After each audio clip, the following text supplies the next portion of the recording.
ये हीरा कुमार सुनै छियै हीरा कुमार एम्हर आउ तऽ कनि आइये राति भरि कनियाँके बच्चा बड्ड कानल हन से की भेलै से अहाँ सब नहीं बुझलियै हन एखनो धरि ओकर कानैके आवाज आबिते छै कहू तऽ 2 महीनाके ओ बच्चा छै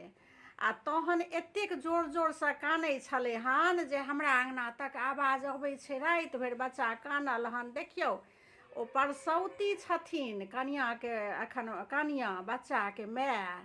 तऽ पहिल साल जे छै से आम नहीं खाइ छै आम खा लेने छलखिन काल्हि देखने रहियनि बौआके 2 बोरा पाकल आम अनने छलखिन हन तऽ आम खा लेने हेतै कनियाँ हमर सबके साउस माय कहै छलखिन जे परसौती बच्चाके माय 1 साल तक आम बारै छलै पहिले हमसब खुद बारने छी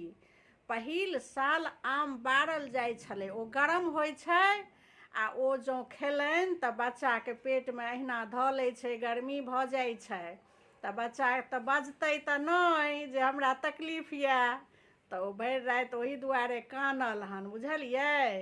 तऽ कनि जमाइनके भूजि लियौ तावा परमे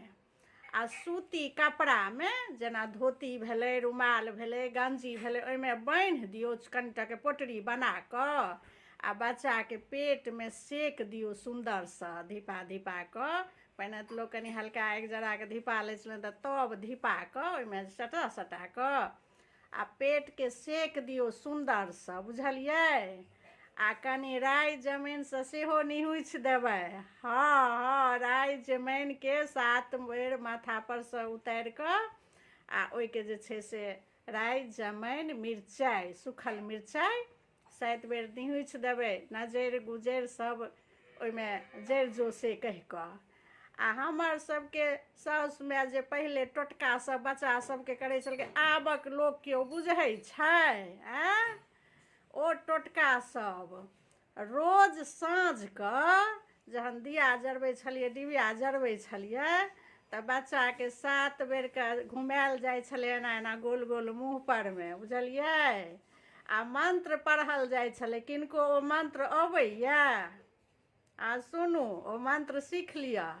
ओ जे बच्चाके दिया लऽ कऽ साँझमे बच्चाके देखायल जाइ छै बुझलियै देखियौ ओ तऽ मन्त्र बहुत नमहर छै आ ओते नमहर मन्त्र तऽ हमरो सबके आब कनि मनि याद यऽ लेकिन एतबो जे कहि देबै आको मैया चाको दिहबार मैया ताको कननी खिजनी डाइन जोगिन